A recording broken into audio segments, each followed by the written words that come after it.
Welcome back to another episode of Drivers4Drivers. I'm Ken Cox. Today we've got Francis Hamm. Hi. Kenny Coons. Howdy. Behind the scenes we've got Danny. Hello. And we are Drivers4Drivers. If you haven't already, get onto Facebook, get on our Giltner Drivers page on Facebook. There's a lot of cool information on there, and a lot of the drivers are able to talk about a bunch of different things. Is there parking at this Cisco? Is there places here? The weather over here is not very good. What are the receiving hours? So it's another place for you guys to sit there and connect with the other drivers on the road. Is there a, do we have I don't know if there's a URL or something that will, for somebody who's looking for the Giltner Drivers Facebook page? Yeah, we can put that on here. Okay. And then there's some questions that you have to answer. If you don't answer those, I deny, and then you have to try it again. So yeah, get that done, and then we can address problems on there as well. Plus, Art's on there with Roadside Diner quite a bit, showing what he's made on the road, and he's got a bunch of cool stuff. There's a few other drivers doing that too. Yes. Yeah. Yep. There's even Belknap. some of the guys get together and will cook together. They've got, there's a couple pictures on there of guys who have done that this last year. So Bring out the barbecue. yeah. So let's talk issues at hand. Brought up the drivers' Facebook page because quite a few posts as of late have been dropped trailers. Tires are worn, flat. We talked like we did last week. We talked about ABS lights being snipped. That'll shut you down, and you'll be sitting at a DOT station waiting for that to get repaired. Cleanliness, they've been dropped dirty. We're only hosing ourselves by doing that. The next guy, most of these things don't take too long to get fixed. And now, and I agree with a lot of you out there. Like, it's going to take time, and there's quite a few trailers out there with some issues. But if we can all get together on this next month, with do it now, and for the next month, we should be able to weed out all of these bad trailers. And as that information's coming in, if you pick up a bad trailer, like, yes, this is a tire that's not good, let your dispatch know, so we can address that properly. You know what's funny is everyone calls in when they pick a trailer up like that. But there's a few that don't call in before they drop a trailer like that. And that seems to be the issue. Yeah, if you're going to drop the trailer off, missing doors and lights and reefers, call in and let us know. Yeah, before you drop it. Yeah, before you Because I drop it. guarantee you the guy that's picking it up is going to do the calling in. Yeah. We know who dropped that trailer. Okay, so it's not like And our customers don't like it either. When we drop a trailer at their location and it's not clean the way it needs to be, they can't load that. They can't put the next load onto that trailer.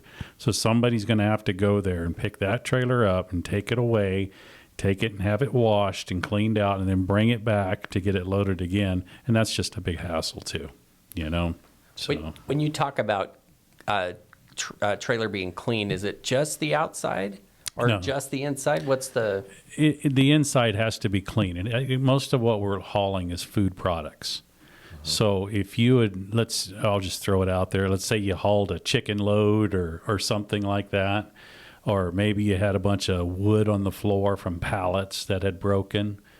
You got to get that all out of that trailer. It's got to be clean inside of it so that the next shipper, when they go to put their product in there, it's a clean trailer so that nothing can get into their product.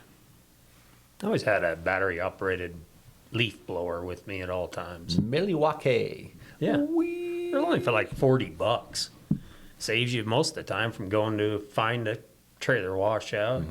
Takes you about 5 minutes with a leaf blower to blow that stuff out. It's so much easier than sweeping it too. Oh, yeah. I'm lazy. We pay for the washouts, right? Yeah, we pay for the washouts. So it takes a little bit of time.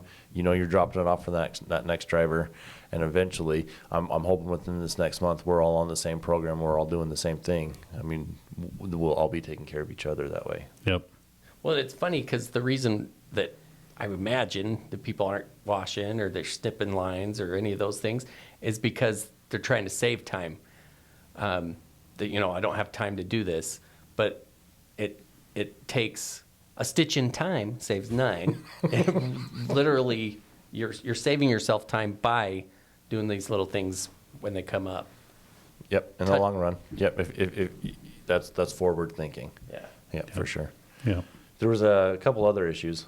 One of them, and I think everybody will understand this one, detention. You know, we try to get our people paid for detention. However, this is the problem we're running into. We need to know when you arrive at your receiver. So either if you have your logging device, whether it's an Omnitrax or Samsara, Yep. you know, go in there and send a note to dispatch of when you arrived. That way we've got it down. If you don't have that, or let's say that you're dedicated or something like that, email us. Send an email and ask for a reply. Did you get this? Make sure that they got it. You want to send an email because it says the time and the date and everything else when you're there. So that if we do go back to try to get that that detention for you, we'll have that document. Mm-hmm. If we don't have that, we're not going to be able to get it. We've got to be able to prove what time we were there, and we need your help to be able to do that so that we can fight for that. I mean, the dollars are yours, and we want to try to get them for you, but if we don't have it, we can't do it. Omnitrax, you've got the macros in there in Compose, and you go down there and it says arrive consignee. You hit that lets us know. Samsara used to be to where you could just get to the property and it would have a geofence and it would let us know. Geofences don't work all the time, so we're going to be taking those geofences off. And so with the Samsara, it's the same thing. There's going to be a macro there, up just one push of the button, arrive consignee. Well, with that, modern technology, tracking apps, Trucker Tools, MacroPoint, all these, they've been deducting up to $200 I've seen for not tracking. That's just taking money out of our pocket, in your pocket, for tracking issues. Open that up. You stop to take a leak, open it up, make sure it's still tracking. Last thing we want is to lose money in an already crap market. So every dollar counts, and $200 is a lot of money. It is. Oh, yeah. Yeah. It's for me. I could use $200 right now. I could too. For sure. I got to go rent a tux. What? I got to go rent a tux. Really? Yeah. Prom? You got Governor's Ball tomorrow. Oh. Governor's Ball. Yeah. All right. Yeah, with the ITA, we were all invited and like, hey, show up. It's a black tie affair. I'm like, I don't have a tux. I think you should get a blue one. Yeah. Dumb and Dumber style. Baby blue. I have some things to talk about. Let's you do guys it. are all right. Where we're always working on customer freight and trying to get more customer freight, phase out the brokerage freight. With that, customers need favors. Yep. They need help with something. They're helping us, keeping us on these dedicated lanes. A lot of people like the Florida, Ohio's, all these different lanes that are dedicated lanes. So when they ask for help covering something that they're having an issue with, and then we have guys decline it, doesn't look good on us at all. It takes away from everybody else. We're having to switch loads all around.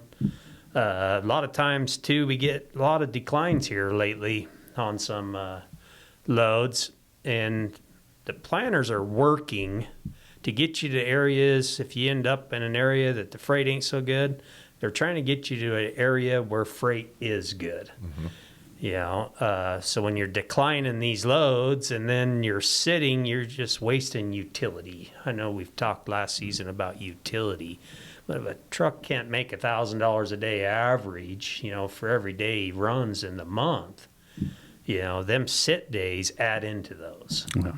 Yeah. So you may, I don't know what the average guy is grossing, but you start adding a day here and a day there and add those days into the month on utility, it just kills you. Yeah. It does. Ask questions before we decline, get with the planner, see what they're thinking, it'll save everybody. It'll help you make more revenue. That they're not just throwing loads on you and sending you. They got a plan in mind usually. Or lining you up for another customer load. let's ask questions before we decline, and it'll help everybody. Yep, for sure. What's our topic for safety today? I think it'll fall in lines again with winter. So last week we talked about making sure that you planned for the time that it's going to take additional time for winter conditions. And that's for the driver. There's the other piece of it is for the equipment that you're operating. And some of the key things that play a real important factor are, one, your windshield wipers. You know, making sure that your windshield wipers are indeed good condition, that they are clearing your windshield correctly, and they're worth having, you know. The other thing is almost everybody's truck is equipped with LED lights now. The one thing about LEDs is they're super bright, and when they're clean and they're working, they're great. But when you're running in snow, they have a tendency to build up snow and ice, which blocks their effectiveness, and they don't put out enough heat to melt it off. So you have to clear the lenses yourself to be able to be seen and or used to project light out of so that you can see where you're going. So windshield wipers and lights, pretty important stuff. Be able to see. Washer fluid. Yes. Non-freezing washer fluid goes a long ways. Yeah. It's not just the ice either with these lights and windshields. Everyone knows, everyone uses this ammonium chloride? Mag chloride. Mag chloride on the roads anymore. Well, it's like a crappy deodorant that gets your shirt all white. It gets over everything, you know, over your headlights, reduces their effectiveness, over your windshield, you know, make sure you non-freezing Windex, you know, so you can spray them even on your side lights, tail lights, because that chloride goes on the back too. It's not just on the front, and most of these trailers are equipped with LED lights on the rear too. You know, doing your pre-trip, let's get them sprayed off. You know, you run through all that, and all of a sudden it's sunny. Let's when you pull over to use the restroom or get something to eat, let's get them cleaned off. Last thing we want is someone to not see you and pull out in front of you too. You know, There's a bunch of crazies out there. Yeah, there is. That one time that you ran out of gas, how much extra, you said that We had an additional 10,000 pounds of snow and ice on the truck when we made it to Tok, Alaska. yeah, like that's another thing, that buildup, you know, you're kind of planned for that too. You might, your load might be getting heavier in the wintertime. Maybe not as bad as what you had. If but you can pull over and beat off your load so it falls to the ground, do so. But sometimes it gets so hard and compact in there that you're not able to. Yep, that's right. That's right. And then you're forced to be in the cab with your co-driver and a grizzly bear outside, and you have to determine which one's going to be worse. I think I would have been more worried about the fuel issue that caused the whole problem in the first place. Yep. Well, when you're 10,000 pounds heavier, you use a little bit more fuel. Learn that. It's because it's science. You know, them wiper blades you were talking about back in the day, I knew a guy, wasn't me. No. You're asking for a friend? Yeah. But we used to do this stupid thing where you lean out in the cold air and grab your wiper and flip it. Yeah, don't do that. That's very dangerous. yeah, why? Why is that dangerous? What could happen? What happens? Well, sometimes they catch on your bug visor and they just bend in half, then you have no wipers. He said. The other thing it does is it tears those blades. You know, you're smacking them, and now you're looking through this part of your windshield is the only thing catching, you know. Get some good blades on there. It'll go a long way. It's winter blades. Yeah. If you're still running around with summer blades, I would get them swapped out. They're cheap, and they'll save you a lot of headache. Yeah. And, you know, having at least one extra blade is not a bad idea in the wintertime. Having it, you know, for the event when you need to replace one for sure. Yep, for so sure. you can see. Danny, closing thoughts? Yeah, I do have a question. So last show you guys mentioned snipping the lines of the ABS. Why haven't people been clipping those ABS lines? And then is there a better way? What's the proper way to deal with whatever they're trying to get rid of by clipping those lines? I can only guess at why is that the light is on. Yep, And it's they a got to roll tattletale. through a scale, and they don't want to be pulled in for an inspection because they got an ABS light on. So it's easier to get the ABS light off quickly so they can roll through the scale and not have any issues. The problem with that is that light's on for a reason. And there's evidently something wrong with the ABS braking system, automatic braking system, which keeps you from having an accident. So the proper thing to do is when that light comes on is let's figure out why and get it repaired. Yep. Call the shop. They'll direct you which way to go. Typically, it's just the ABS module. They're a little bit older. They get corroded inside. They take it to the shop. They take it off. They clean it up really good. Smash it back together. You're on the road.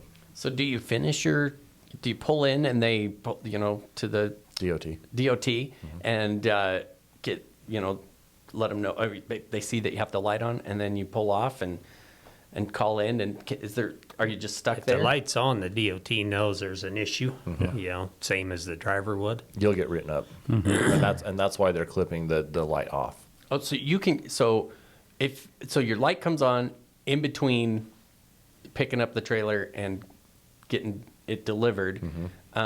What do you do when it first comes on? I'm sure everybody else knows. This is really for me. Yeah, Yeah. no worries. Like, Well, you want to notify dispatch that you have a problem. You have a mechanical problem with your trailer. And then you want to figure out where you're going to need to take that to have it repaired so that you can continue on your trip. Because at that point, you have a brake problem on the trailer. It's not safe to continue on. And, snipping a wire, like to Kenny's point, the light goes out, but the problem's still there. yeah. So it's, if you do notice the light's on, let's get it fixed before you have to deal with the DOT. A lot of times it's a quick fix. Yeah. Yep. Like you're saying, the corrosion or everyone knows how the roads are in the U.S. They're not that smooth. They vibrate loose. If you do end up having a corrosion problem and you have it repaired, try to get them to heat shrink something around those connections to keep that from happening again. If you just put a speaker wire connector in there, it's going to happen again. 10 minutes later. Yeah. Like if you guys were driving, the light comes on, does that mean for you, oh crap, now this load, for me to be able to get paid the most amount of money, I need to get it here on time. So does that light mean, oh no, I'm not going to make the same amount of money? No. It could. Depending on how you're driving for us, like if you're Right. So I mean, owner operator. Typically, there's enough time that you can have an issue and get it repaired and back on the road and deliver on time. Yeah. Right. As long as it's a smaller issue, right? And like if they have to rebuild the whole motor, you're going to be late with that load, and they're going to put it on somebody else. Where it's going to cost you potentially cost you money in the long run is if you pull over, you get it fixed. You're late to that load, and then your reload has to go to someone else because you may lose there. But typically, the places that we're going, especially with our customers, we have another reload there. Yeah, So so you you may won't not be- get that reload that you thought you had. You may be getting a different reload at the same location, and then going down the road. So Yeah. the potential for losing money on it, it's small. You're still going to be able to make where you're going on time usually. Yeah, I was just trying to understand the thinking behind it. Like if something goes bad at work for me, my computer stops working, I'm not making the company any money, but I'm not worried that I'll sit there and wait for it. I'll get it fixed. Why, I was just wondering, kind of why does a driver decide to push through something? Usually an ABS light isn't a drastic issue. If it's going to be a drastic issue, like you lost your brake can or something, you're going to know that the ABS light Not isn't again. going to Yeah. isn't going to be the telltale that you got something major going on. You can usually get somewhere with an ABS light on. Hence, when they cut it, they're still driving. They may think, well, I'll get it fixed later after I get through this scale, and then life goes on, problems with loads, on-time deliveries, and now I forgot I snipped this ABS light. Yeah. So then the next guy he gets pulled in for an inspection. They see that snip deal. Now we're shut down at a scale that's costing us 10 times the amount of money. Yeah. Because now you're calling a service truck out to get it fixed. So get to the closest near place and And that hits our SMS score pretty hard Yep. when we're shut down in the DOT station, so, Hey, way well, station.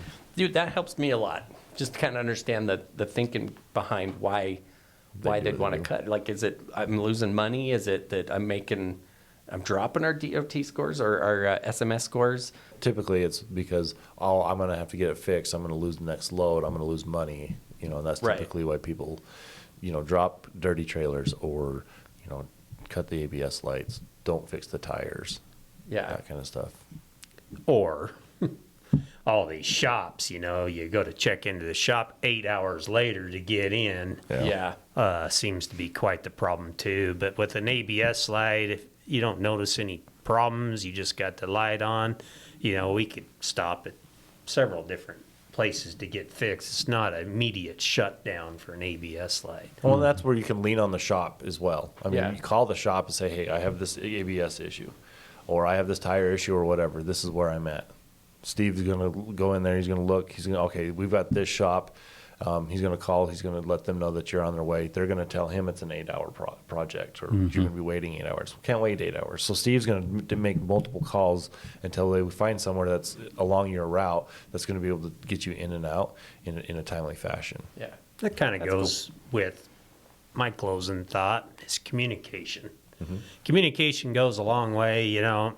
My first step, if an ABS light came on, is to get out and see if I can see an obvious problem, so that when I call, I got an intelligible answer.